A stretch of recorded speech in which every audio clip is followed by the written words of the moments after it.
Supreme court తీర్పుతో party ఫిరాయింపులకు అడ్డుకట్టపడుతుందా?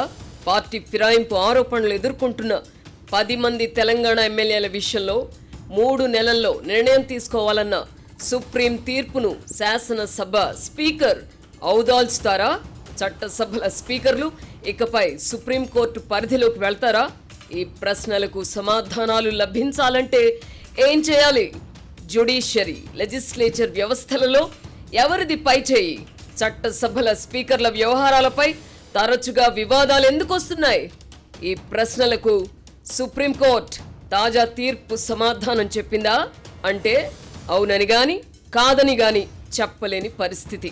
Party ఫిరాయింపు చట్టం లోపభూయిష్టంగా ఉండడంతో పాటు నిర్ణయాలు తీసుకోవడంలో చట్టసభల స్పీకర్లకు నిర్దిష్ట కాల వ్యవధి లేకపోవడమే వివాదాలకు కారణమవుతోంది. ఒకప్పుడు చట్టసభల స్పీకర్లు పార్టీలకు అతీతంగా న్యాయబద్ధంగా నిర్ణయాలు తీసుకునేవారు. కాలక్రమంలో స్పీకర్లు చట్టసభల్లో తాము ప్రాతినిధ్యం వహిస్తున్న పార్టీల ప్రయోజనాలకు అధిక ప్రాధాన్యం ఇవ్వడం మొదలుపెట్టారు. దీంతో వివాదాలు న్యాయస్థానాలకు చేరుతున్నాయి. అయితే చట్టసభల స్పీకర్ల అధికారాల్లో జోక్యం చేసుకునే విషయంలో సర్వోన్నత న్యాయస్థానానికి సైతం పరిమితులున్నందున వివాదాలుగానే మిగిలిపోతున్నాయి.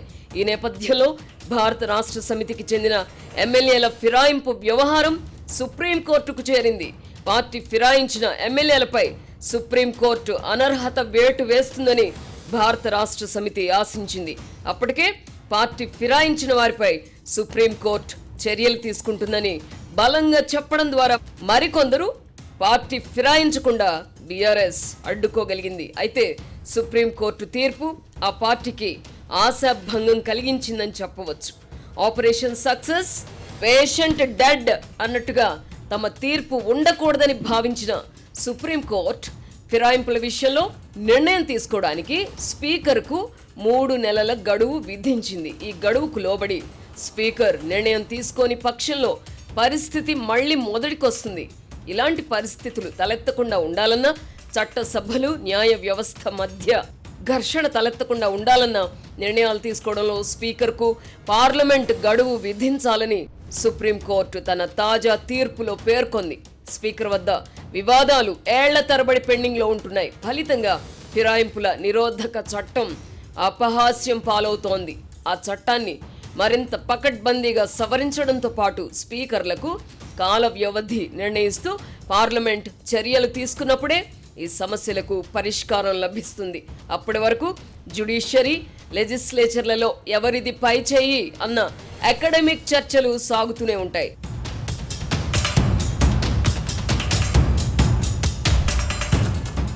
అధికార పార్టీ ప్రయోజనాలు కాపాడడానికే ఆయా చట్టసభల స్పీకర్లు అధిక ప్రాధాన్యత ఇస్తున్నందున సకాలంలో నిర్ణయాలు వెలువడడం లేదు. పార్టీ ఫిరాయింపుల విషయమే తీసుకుందాం. అధికారంలో ఉన్నప్పుడు ఫిరాయింపులను ప్రోత్సహించని పార్టీ లేదంటే అతిశయోక్తి కాదు. ప్రతిపక్షంలోకి వెళ్ళాక అవే పార్టీలు అన్యాయం అంటూ ఆక్రోశిస్తూ ఉంటాయి. తెలుగు రాష్ట్రాలే ఇందుకు నిదర్శనం. ప్రత్యేక తెలంగాణ ఉద్యమ సమయంలో తెలంగాణ రాష్ట్ర సమితికి చెందిన కొంతమంది ఎమ్మెల్యేలను నాటి ఉమ్మడి రాష్ట్ర ముఖ్యమంత్రిగా ఉన్న వైఎస్ రాజశేఖర్ రెడ్డి కాంగ్రెస్లో చేర్చుకున్నారు. ఇలా చేయడం అనైతికం, అక్రమం అని టీఆర్ఎస్ అధినేతగా ఉన్న కేసీఆర్ ఆక్రోశించారు. ఒక పార్టీ తరపున గెలిచిన వారిని మరో పార్టీలో ఎలా చేర్చుకుంటారు అని ప్రశ్నించారు. సీన్ కట్ చేస్తే తెలంగాణ ప్రత్యేక రాష్ట్రంగా ఏర్పడింది.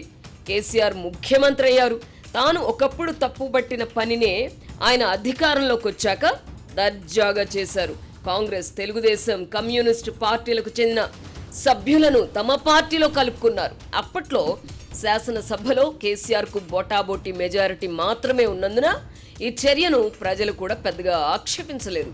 ఆయన రెండవసారి ముఖ్యమంత్రి అయినప్పుడు సభలో సొంతగా కావలసినంత మెజారిటీ ఉండింది. అయినా కాంగ్రెస్, తెలుగుదేశం సభ్యులను చేర్చుకున్నారు. కాంగ్రెస్ పార్టీకి ప్రతిపక్ష హోదా కూడా లభించకుండా చేశారు. ఇందులోని నైతికతను పక్కన పెడితే కేసీఆర్ చర్యను ప్రజలు కూడా ఆక్షేపించారు.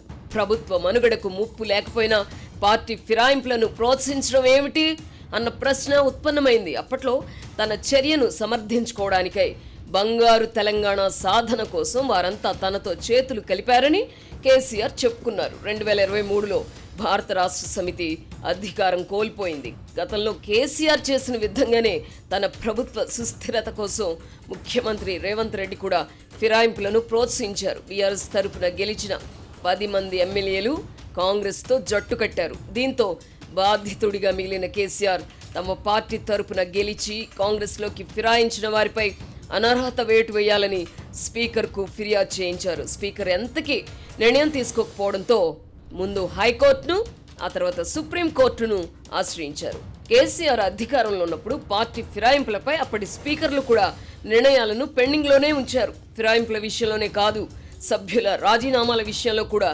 స్పీకర్లు నిర్ణయాలు తీసుకోకుండా పెండింగ్లో పెడుతున్నారు.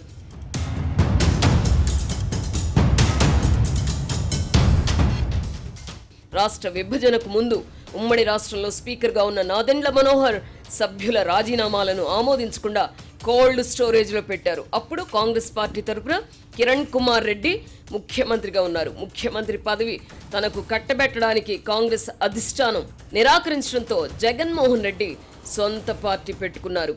కాంగ్రెస్ పార్టీకి చెందిన పలువురు ఎమ్మెల్యేలు ఆయనతో చేతులు కలిపారు. వారితో రాజీనామాలు చేయించి ఉప ఎన్నికలు తీసుకురావడం ద్వారా తన బలం ప్రదర్శించుకోవాలని జగన్మోహన్ రెడ్డి తలపోశారు. ఉప ఎన్నికలు వస్తే గెలుపు జగన్దే అని తేలిపోవడంతో సదరు రాజీనామాలు ఆమోదం పొందకుండా ముఖ్యమంత్రి కిరణ్ కుమార్ రెడ్డి నాటి స్పీకర్ మనోహర్పై ఒత్తిడి తీసుకొచ్చారు. ఇప్పుడు ఆంధ్రప్రదేశ్ శాసన మండలిలో కూడా ఇలాంటి పరిస్థితి పునరావృతమవుతోంది.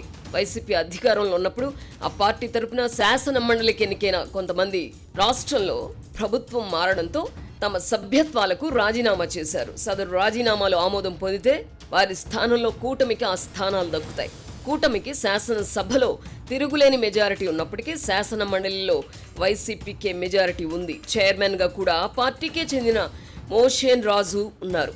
దీంతో ఆయన సదరు రాజీనామాలను ఆమోదించకుండా పెండింగ్లో పెట్టారు. చట్టసభల ప్రిసైడింగ్ అధికారులు ఈ విధంగా తమ అధికారాలను దుర్వినియోగం చేస్తున్నారు. 2019లో జగన్మోహన్ రెడ్డి అధికారంలోకి వచ్చినప్పుడు శాసన మండలిలో తెలుగుదేశం పార్టీకి మెజారిటీ ఉండేది. అప్పుడు బిల్లులు ఆమోదం పొందడంలో జగన్మోహన్ రెడ్డి ఇబ్బందులు ఎదుర్కొన్నారు. దీంతో శాసన మండలిని రద్దు చేయాలని ఆయన కేంద్ర ప్రభుత్వానికి సిఫారసు చేశారు.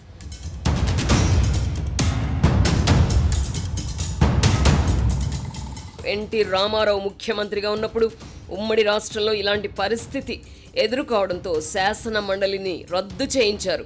1983లో ఎన్టీఆర్ అధికారంలోకి వచ్చినప్పుడు శాసన మండలిలో కాంగ్రెస్ పార్టీకి మెజారిటీ ఉండేది. దివంగత రోసయ్య వంటి హేమాహేమీలు కాంగ్రెస్లో ఉండేవారు. వారిని ఎదుర్కోవడం ఎన్టీఆర్కు సమస్యగా మారింది. ఆ దశలో పెద్దల గలాబా పేరిట ఈనాడు పత్రిక పెట్టిన ఒక శీర్షిక సభ హక్కులను ఉల్లంఘించేదిగా ఉందని కాంగ్రెస్ పార్టీ హక్కుల తీర్మానం ప్రవేశపెట్టి ఆమోదం పొందింది. పెద్దలు అని పెట్టిన శీర్షిక తమను అవమానించేదిగా ఉందనేది అభియోగం. హక్కుల తీర్మానానికి ఆమోదం లభించడంతో ఈనాడు పత్రికకు అప్పుడు చీఫ్ ఎడిటర్గా ఉన్న రామోజీరావు శాసన మండలికి రావాలని మండలి చైర్మన్ తాకీదిచ్చారు. దీనిపై రామోజీరావు హైకోర్టుకు వెళ్లి స్టే తెచ్చుకున్నారు. తమ ఆదేశాలపై స్టే ఇచ్చే అధికారం హైకోర్టుకు లేదని భావించిన శాసన మండలి రామోజీరావును అరెస్టు చేసి తీసుకురావాలని అప్పటి పోలీస్ కమిషనర్ విజయరామారావును ఆదేశించింది. దీనిపై కూడా కోర్టు స్టే ఇచ్చినందున సదరు స్టే ఇచ్చిన న్యాయమూర్తిని కూడా అరెస్టు చేసి తీసుకురావాలని శాసన మండలి తీర్మానించింది. రాజ్యాంగపరంగా ఇదొక చిక్కుముడిగా మారింది. అటు హైకోర్టు ఆదేశాలను పాటించాలా, ఇటు శాసన మండలి ఆదేశాలను పాటించాలా అన్న సందిగ్ధంలో పోలీస్ కమిషనర్ విజయరామారావు చిక్కుకున్నారు. దీంతో చిర్రెత్తుకొచ్చిన ఎన్టీఆర్ శాసన మండలి రద్దుకు శాసనసభలో తీర్మానం చేసి కేంద్రానికి పంపారు. తెలుగునాట శాసన మండలి రద్దు వెనక జరిగిన కథ ఇది. ఆ తర్వాత కాంగ్రెస్ అధికారంలోకి వచ్చినప్పుడు శాసన మండలిని పునరుద్ధరించింది. చట్టసభలు న్యాయ వ్యవస్థలలో ఎవరిది పై చేయి అన్న వివాదం ఏర్పడినప్పుడు ఇలాంటి రాజ్యాంగపరమైన సంక్షోభాలు తలెత్తుతాయి. ఆయా వ్యవస్థలు తమ పరిధికి లోబడి చట్టాలు అపహాస్యం కాకుండా నిర్ణయాలు తీసుకుంటే ఇలాంటి వివాదాలు తలెత్తవు.